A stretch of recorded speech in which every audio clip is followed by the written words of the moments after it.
Продолжуваат преговорите за крај на конфликтот на Блискиот Исток. 3 месеци од почетокот на војната на САД и Израел против Иран, завојуваните страни не отстапуваат од своите позиции.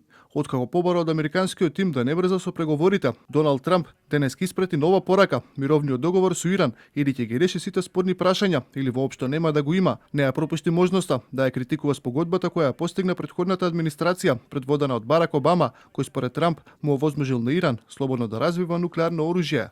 Договорот со Иран или ќе биде одличен или значен, или воопшто нема да има договор. Тој ќе биде целосна спротивност на катастрофата договорена од неуспешната администрација на Обама, која представуваше директен и отворен пат Иран да дојде до нуклеарно оружје. Не, јас не склучувам такви договори. Постигнат е напредок во разговорите со САД, но нема мировен договор на повидок, тврди иранската влада. Од Министерството за надворешни работи откриваат дека има согласно за многу од темите што се на маса, но и дека во моментов не се разговара за нуклеарните прашања. Ја обвини американската администрација дека секојдневните промени во ставовите се најголема пречка за постигнување на каков било договор. Нема гаранции дека Соединетите Американски држави ќе ги исполнат своите обврски во рамките на евентуален договор, но ние не се грижиме за заканите. Гаранција е лекцијата што им ја дадовме на агресорите. Фокусот на преговорите е на завршување на војната, а во оваа фаза не зборуваме за нуклеарно оружје.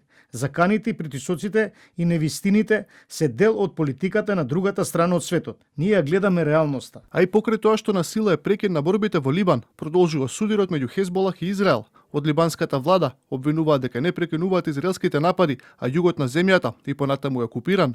Во Либан денеска се одбележува денот на отпорот и ослободувањето, откако на 25 мај 2000 година израелската војска и официјално се повлече од јужниот дел на Либан по повеќе од 2 децении окупација. Либан нема да ја прифати оваа реалност и нема да прави компромиси. А патот кон целосно израелско повлекување ќе остане цврсто национално барање, на кое либанската држава работи преку опцијата за преговори.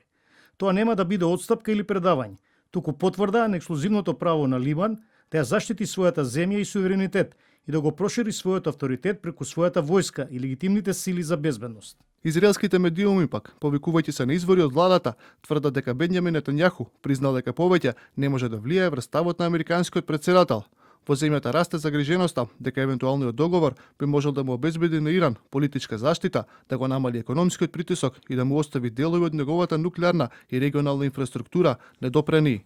Се чини дека и втората причина на Нетањаху за војната, градењето силни односи меѓу САД и Израел, исто така се распаѓа. Нетањаху тврдеше дека тој и Трамп се партнери, но војната ја завршува настрана без вистинско влијание и не е единствениот што е оттурнат. Покрај тоа што излезе од војната со Иран во стратешки несигурна позиција, Израел е историски непопуларен меѓу граѓаните на својот најголем сојузник. А по најавите за можен договор кој би ставил крај на американско-израелската војна со Иран, цените на нафтата на светските берзи забележаа значителен пад.